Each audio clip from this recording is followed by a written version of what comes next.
오늘 주기도문 설교 네 번째 시간으로 말씀 이어가도록 하겠습니다. 예수님께서는 제자들에게 기도를 가르치심에 있어 다른 무엇보다도 먼저 하나님을 아버지라고 부르라고 말씀을 하십니다. 따라하십시다. 이렇게 기도하라. 우리 아버지여. 한 번만 더 하겠습니다. 이렇게 기도하라. 우리 아버지여.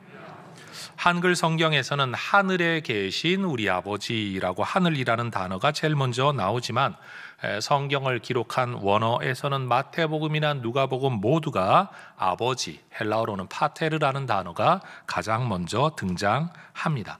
여러분, 하나님을 아버지라고 부르는 것이 중요한 이유는 이것이 하나님과 우리의 관계를 규정하기 때문입니다. 예수님은 기도를 가르치심에 있어서 어떻게 하면 하나님을 잘 조작해서 내가 원하는 것을 얻어낼 수 있을까? 기도의 기술을 가르치는 게 아니라 우리가 하나님 앞에 기도가 가능한 이유, 그리고 이 기도의 응답이 가능한 하나님과의 관계를 먼저 말씀하고 계십니다. 그러니 바른 기도는 여러분, 기도의 기술에서 나오는 게 아니라 바른 관계에서 나온다는 것이 예수님의 가르침이라는 거죠. 이런 관계를 시작하게 하는 표현이 바로 하나님을 아버지라고 부르는 겁니다.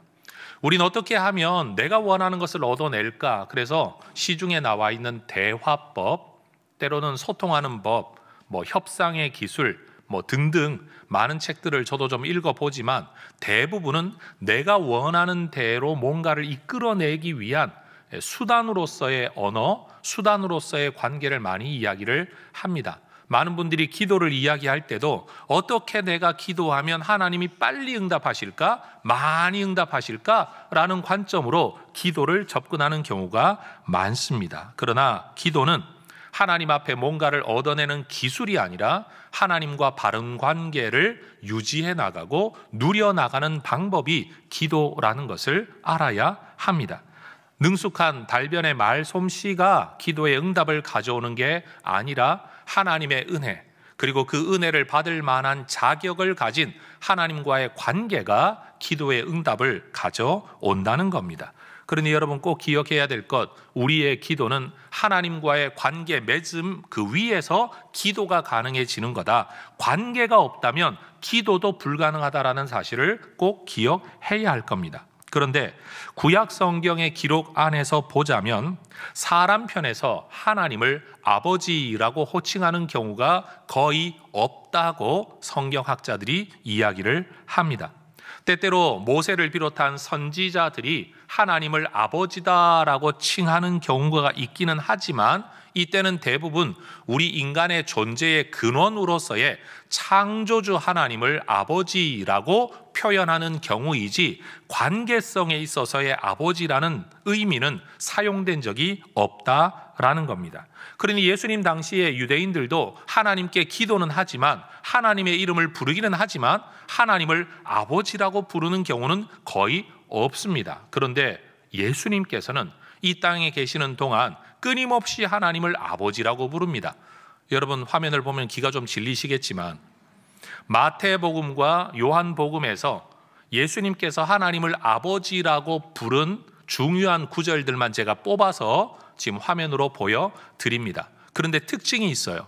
마태복음에서는 예수님께서 끊임없이 하늘에 계신 내 아버지라는 표현을 반복해서 사용하시고 요한복음을 보면 그냥 내 아버지라는 표현을 사용하는 것을 알 수 있습니다. 주기도문의 서론에서도 말씀을 드렸죠. 마태복음과 누가복음의 기록을 보면 우리는 지금 마태복음을 살펴보고 있죠. 하나님을 하늘에 계신 우리 아버지라고 표현을 합니다. 누가복음에서는 그냥 아버지여라는 말로 기도, 주기도문을 시작합니다. 왜 이런 차이가 있느냐? 결국 성경을 기록한 마태복음의 기록자가 의도한 바가 있어서 누가복음이나 요한복음에서는 그 나름대로 의도가 있어서 이런 표현을 쓰고 있다라는 것을 우리는 알 수 있는 거죠. 여러분 유대인들로서는 하나님을 아버지라고 부르는 것이 그냥 있을 수 있는 일 또는 호칭의 일 아니면 그저 그런 보통의 일이 아니었습니다. 요한복음 5장의 말씀을 보면 유대 종교 지도자들은 예수님께서 하나님을 아버지라고 부른다는 이유 때문에 예수님을 죽여야 할 사람으로 여겼습니다.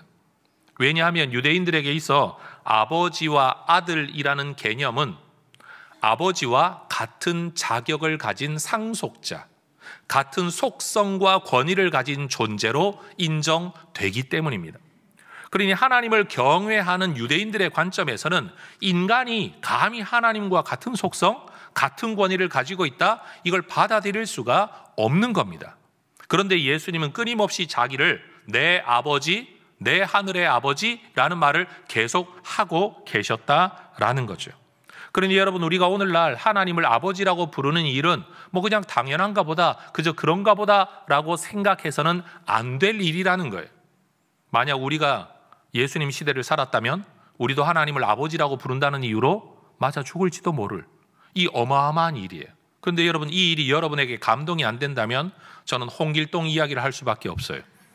한국 사람들한테는 이 개념이 조금 더 이해가 되니까 말이에요. 아버지를 아버지라고 부를 수 없는 홍길동, 어느 날 밤에, 달 밝은 밤에 아버지가 말하죠. 나를 아버지라고 불러봐라.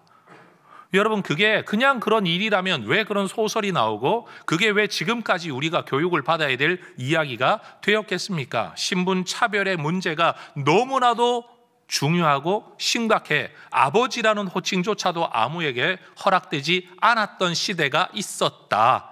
여러분, 그런데 이게 그냥 신분 차별의 문제 정도가 아니라 우리가 섬기는 신에 대하여 아버지라고 호칭을 한다? 여러분, 이게 결코 쉬운 이야기, 만만한 이야기, 아무렇지도 않은 이야기, 감흥이 없는 이야기여서는 안 된다는 사실이에요. 자, 한번 불러보십시다. 하나님 아버지. 예수님 시대였으면 지금 돌에 맞아 죽었어요. 그러니 우리가 하나님을 아버지라고 부른다는 이 사실 자체를 대단한 일이라는 것을 일단은 먼저 이해하는 게 필요하다라는 겁니다.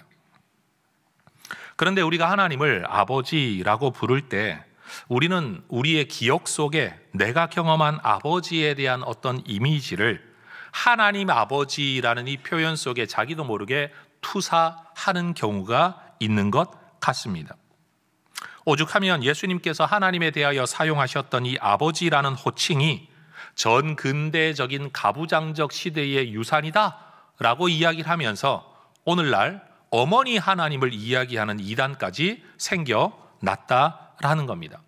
하나님을 왕이라고 고백하는 것이 악덕한 절대 군주를 의미하는 것이 아닌 것처럼 하나님을 아버지라고 부르는 것이 비인격적이고 권위주의적이고 가부장적인 아버지를 이야기하는 것은 아니라는 거예요.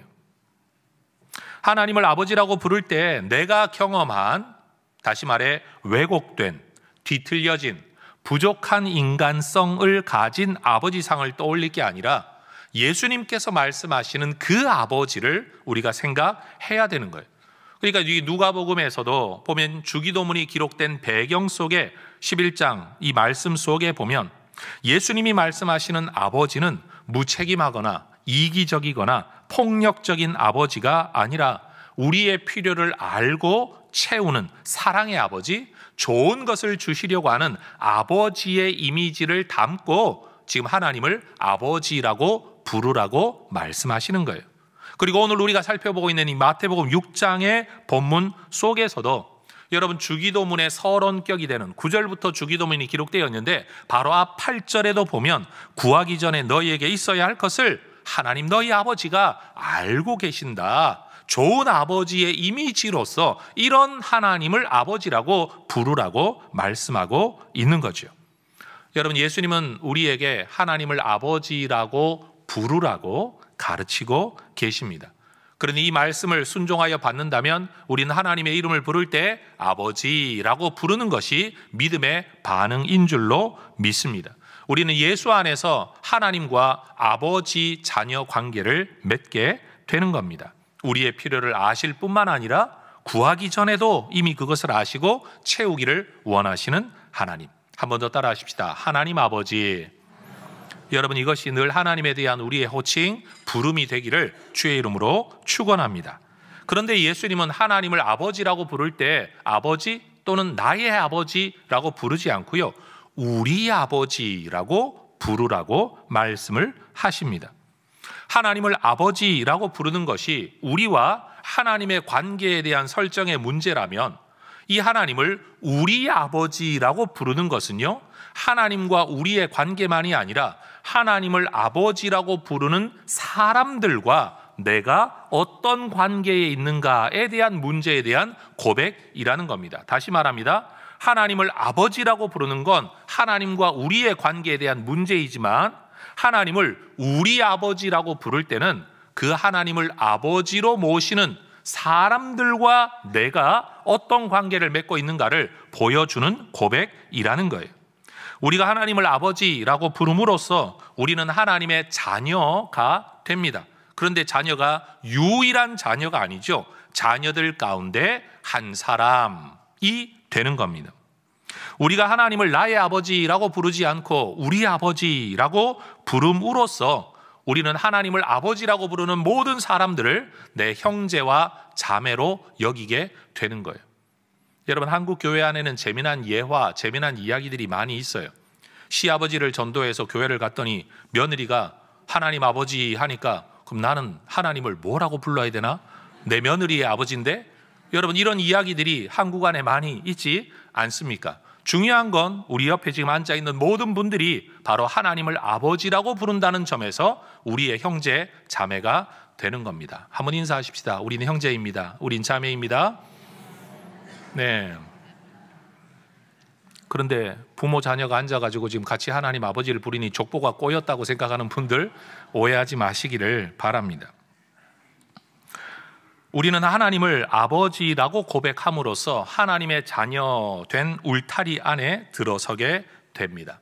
이 울타리 안에는 하나님을 아버지라고 고백하는 많은 사람들이 모여 있죠. 우리는 그 사람들을 일컬어 교회 또는 그리스도인이라고 말을 하는 겁니다. 여러분, 사도신경을 고백한다라는 것이 그저 하나님에 대한 내 믿음을 고백하는 게 아니죠. 내가 기대하고 내가 생각하는, 내가 믿고 있는 절대자에 대한 고백이 사도신경이 아닌 겁니다. 성경이 가르치고 교회 역사가 가르친 그 하나님에 대한 믿음에 내가 참여한다, 그 하나님에 대한 믿음을 내 믿음으로 받아들이겠다라는 점에서 사도신경의 신앙 고백은 개인의 고백이 아니라 공동체의 고백이 되고, 그 고백을 내가 고백한다는 점에서 내가 그 공동체의 한 사람이 된다라는 의미가 담깁니다. 주기도문도 마찬가지입니다.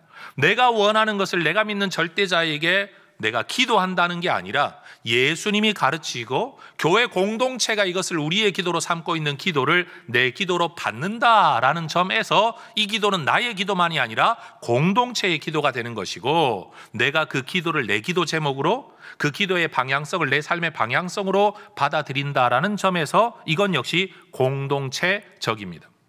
많은 경우 기독교 신앙을 일컬어 지극히 개인주의적이라고 말씀하는 분들이 많습니다. 우리가 살아가는 모습에서 그런 성향이 있을지도 모릅니다. 그러나 보십시오. 우리가 믿는 내용이 내 믿음이냐 우리의 믿음이냐? 어떤 믿음이죠? 우리의 믿음이에요. 내 기도가 내 기도냐 우리의 기도냐? 우리의 기도입니다. 그러니 우리가 사도신경 그리고 주기도문을 믿고 고백하고 기도한다는 자체가 이미 우리의 신앙이 개인에 머물러 있는 게 아니라 누군가와 함께 같은 믿음을 가지고 같은 고백을 가지고 같은 기도를 하고 있다는 점에서 기독교 신앙은 공동체적이다라는 거예요. 내가 믿는 거 네가 믿는 게 똑같네가 아니라 누구든지 공동체가 믿어왔던 내용을 내 믿음으로 받아들인다라는 점에서 예수를 믿는다라는 것은 내가 하나님과의 관계만 맺는 게 아니라 하나님을 믿는 공동체 안에 내가 속한다는 의미가 있다라는 거예요. 여러분, 우리 교회 비전반에서 끊임없이 이 주제를 여러분들에게 가르치고 있죠. 하나님은 우리를 구원으로만 부르실 뿐만 아니라 공동체에 속하도록 우리를 부르신다라는 개념이 바로 이것이에요. 교회는 예수님을 주님으로 믿음으로써 하나님을 아버지로 모시게 됩니다. 바로 그 사람들이 예수 믿는 사람들이에요. 예수님에 관하여서는 주님의 관계를 맺고 하나님에 대하여서는 아버지로서의 관계를 맺고 성령님을 보혜사로 믿고 살아가는 사람들이 예수쟁이들, 그리스도인들이라는 거죠. 결국 우리는 주기도문을 통해 누가 우리의 가족이냐라는 것을 인정받게 분별하게 된다라는 겁니다. 자, 이제 세 번째 주제입니다. 예수님은 하나님을 아버지라고 부르라고 했고, 두 번째 우리 아버지라고 부르라고 했는데 그 하나님 어디에 계십니까? 하늘에 계시다라고 고백합니다. 그런데 우리가 하나님이 하늘에 계시다라고 말할 때 이 하늘은 물리적인 공간으로서의 하늘을 의미하지 않습니다. 여러분 생각해 보십시오. 하나님이 물리적 공간으로서의 하늘 안에 거하시려면 하늘이 하나님보다 커야 합니다. 그런데 하늘은 누가 만들었죠? 하나님이 만드셨습니다. 하나님은 하늘보다 크신 분이십니다. 그래서 솔로몬은 성전을 봉헌하여 바칠 때 하나님에 대한 고백을 이렇게 말을 하죠. 열왕기상 8장 27절에서 하늘과 하늘들의 하늘이라도 주를 용납할 수 없다. 용납할 수 없다는 게 뭡니까? 하나님이 그 안에 계실 수가 없다라는 겁니다. 맞습니다.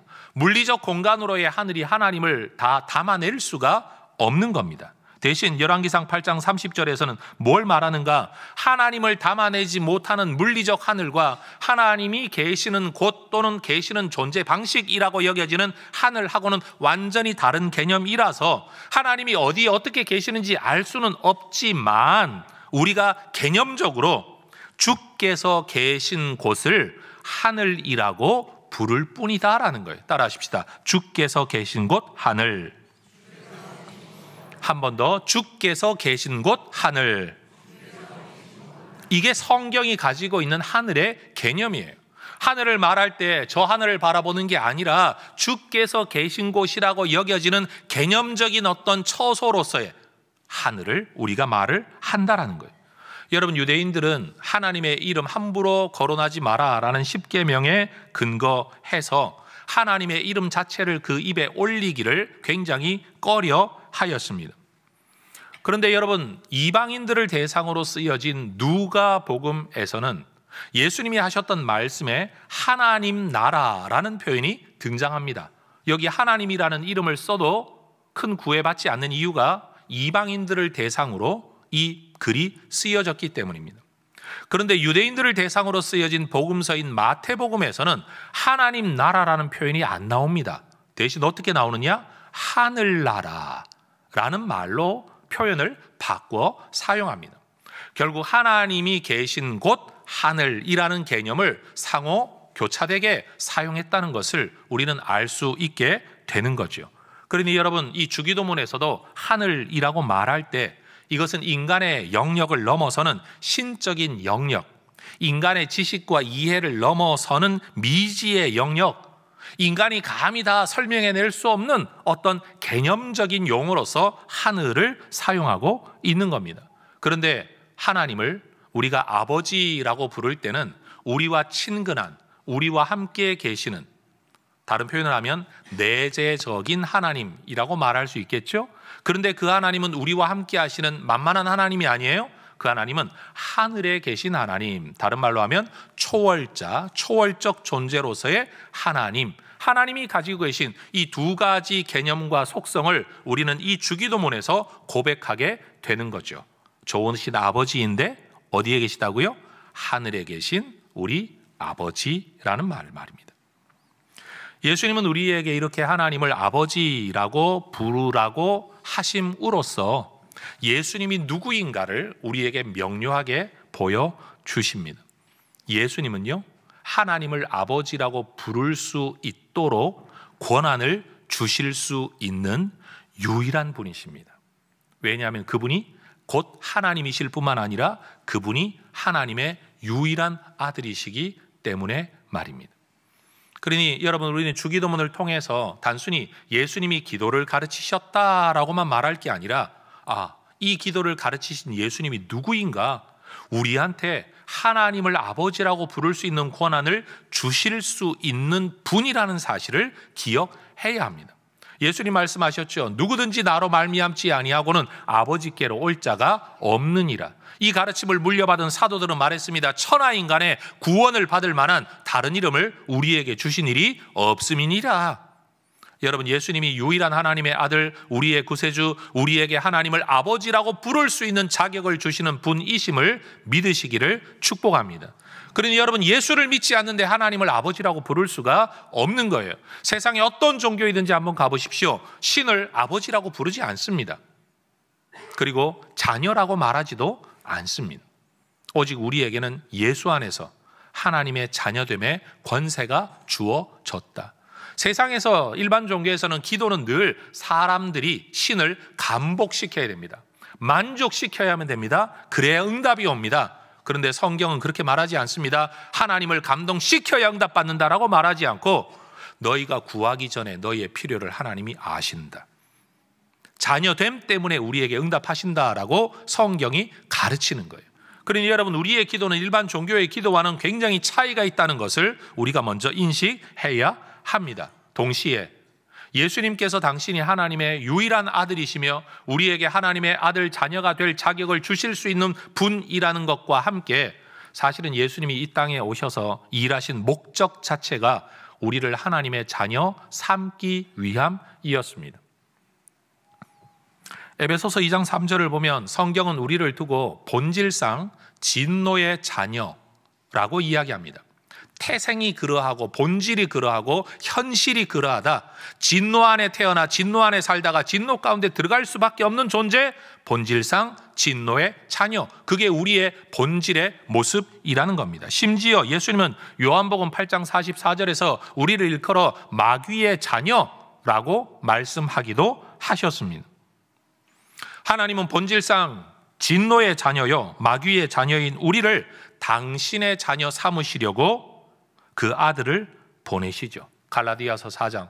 때가 참에 하나님이 그 아들을 우리에게 보내신 이유가 뭐냐? 따라하십시다. 우리로 아들의 명분을 얻게 하려고. 그래요. 우리를 자녀 삼으시려고, 그 명분과 자격을 얻게 하려고 때가 참에 그 아들을 보내셨다. 예수님이 이 땅에 오신 목적이 뭐냐? 우리를 자녀 삼으시려고, 자녀의 자격을 주시려고 오셨다는 거예요. 그래서 요한복음 1장 12절에서 예수님을 영접하는 자들에게는 하나님의 자녀가 되는 권세를 주셨다, 명분을 주셨다라고 성경이 이야기하는 겁니다. 그리하여 갈라디아서 4장 6절이 말하는 것처럼 우리는 예수 안에서 하나님의 자녀로 입양되어져 하나님을 아빠, 아버지라고 부를 수 있게 된 겁니다. 누구 때문에? 예수님 때문에. 예수님을 누가 보내셨어요? 하나님께서. 왜 보내셨다고요? 우리에게 자녀의 명분을 주시려고, 자녀 삼으시려고. 그 일을 위해 예수님이 이 땅에 오셨고, 이 땅에서 가르치셨고, 이 땅에서 십자가를 지고 주고 부활하신 모든 일들이 우리를 자녀 삼으시려고, 우리로 하여금 하나님을 아버지라고 부르게 하시려고 이 모든 일을 행하셨다라는 겁니다. 그래서 오늘 본문 마태복음 6장 9절에서 예수님은 당신을 따르는 제자들에게, 오늘 우리에게 하나님을 아버지라고 부르라고 말씀하고 계신 겁니다. 그러니 주기도문의 가르침 이후로, 예수님의 십자가와 부활의 사건 이후로 초대교회는 하나님을 아버지라고 부르는 일을 당연한 일로 받아들였습니다. 여러분, 그들은 여전히 유대인이었습니다. 유대교 가르침 안에서는 이게 불가능한 일이었는데 예수 믿음 안에서 이것을 당연하게 받아들였다라는 겁니다. 갈라디아서 4장 6절을 보면 우리는 성령으로 인해 예수님을 주님이라고 부를 뿐만 아니라 하나님을 아버지라고 부를 수 있게 되었습니다. 예수님을 주님이라고 부르고 하나님을 아버지라고 부르는 일은 그저 배워서 되는 일, 저절로 되는 일이 아니라 성령의 감동으로만 되는 일인 줄로 믿습니다. 지금 여러분들이 이것을 고백할 수 있다면 여러분은 이미 성령의 은혜 안에 들어와 있다라는 것이죠. 뿐만 아닙니다. 로마서 8장 16절을 보면 성령이 우리 안에서 하시는 일이 뭐냐? 우리가 하나님의 자녀라는 것을 증언하신다. 그러니 여러분, 하나님은 우리를 자녀 삼으시려고 그 아들을 보내셨고, 그 아들로 오신 예수님은 우리에게 하나님을 아버지라고 부르라고 가르치시고 부를 수 있도록 십자가의 길을 열어주셨고, 그 아버지와 아들이 이 땅에 우리를 위해 보내주신 성령님은 우리에게 오셔서 내가 하나님의 자녀라는 것을 한쪽으로는 증언하시고 또 한쪽으로는 내가 하나님을 아버지라고, 예수님을 주님이라고 고백할 수 있도록 지금도 우리 마음속에서 역사하고 계시다. 여러분, 이것이 바로 성경의 가르침이라는 겁니다. 이 땅을 살아가는 모든 아버지와 어머니가 사실은 이 역할이 늘 불편합니다. 왜냐하면 태어나면서부터 아버지였던 사람은 없기 때문입니다. 여러분 공익광고 보신 적 있습니까? 부모가 아이들한테 하는 말, 야 나도 아버지가 처음이라 등등등 하는 말이에요. 그렇죠? 여러분 우리는 부모 노릇이 처음입니다. 그러면 둘, 셋 낳으면 좀 나으냐? 제 경험해보니까 그렇지 않아요. 첫째 애에게 했던 모습대로 부모 노릇을 둘째에게 하려고 했더니 애가 달라요. 셋째에게 또 그렇게 하려고 했더니 애가 또 달라요.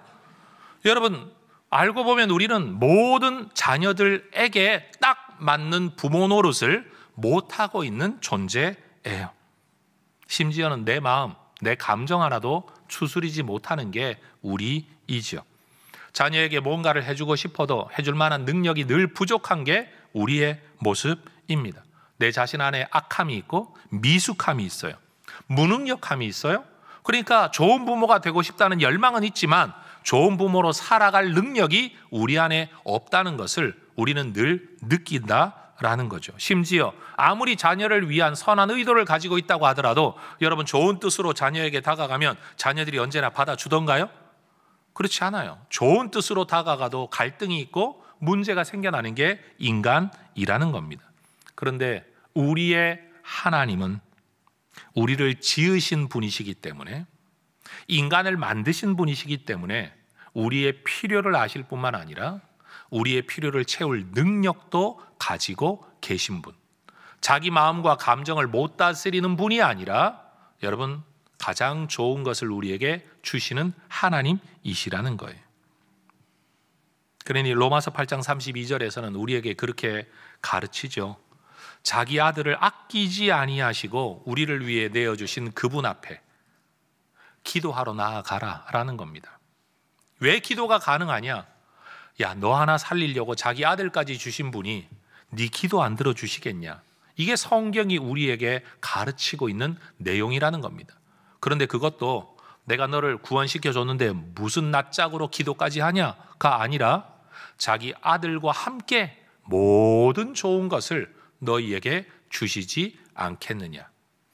여러분 세상의 모든 종교에서는 자격, 헌금 아니면 뭔가를 요구하며 기도가 가능하고 그것이 신에게 만족되어져야 응답이 된다라고 가르치지만 성경은 그렇게 말하지 않습니다. 오직 예수 은혜로 하나님을 아버지로 믿고 아버지라고 부르고 나아가면 주께서 그 아들과 함께 모든 좋은 것을 너에게 주실 거라고 약속하고 계시다라는 거예요. 그러니 여러분 달변의 기도를 하면 참 좋죠. 그런데 그건 사람 보기에 좋을 뿐이에요. 정말로 중요한 기도는 뭐냐? 하나님을 아버지라고 믿는 믿음, 아버지라고 부르는 그 한마디 안에 이미 하나님은 우리에게 너희가 구하기 전에 너희에게 무엇이 필요한지 다 아시느니라. 이게 바로 기도의 가르침이라는 겁니다.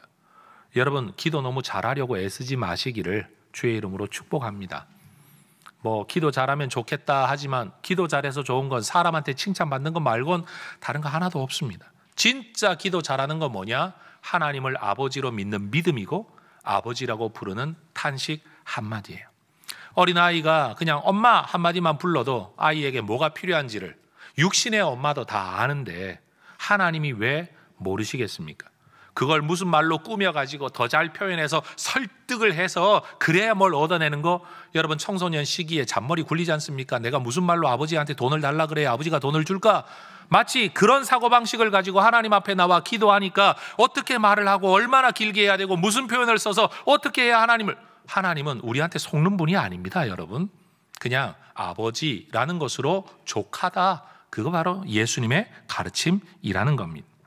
하늘에 계신 하나님을 아버지로 모시고 살아가는 여러분 되시기를 주의 이름으로 축복합니다. 그리고 하나님을 아버지라고 부를 때마다 하나님이 내 존재의 근원이며 내 모든 삶의 배경이며 말 그대로 유대인들이 예수님을 죽이려고 했던 것 바로 그 이유처럼 내가 하늘의 상속자이다.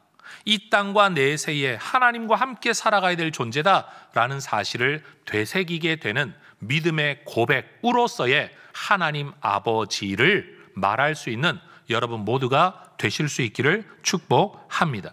더불어 하나님을 우리의 아버지라고 부르는 모든 사람들이 우리의 형제로구나, 자매로구나, 이것이 바로 한 가족이로구나 라는 것을 되새기는 것, 그것은 기도할 때마다 나 혼자만 하나님 앞에 서는 게 아니다, 내가 하나님의 자녀들로, 하나님의 백성들로, 예수의 제자들로 공동체로 하나님 앞에 선다는 사실도 잊지 않았으면 좋겠습니다.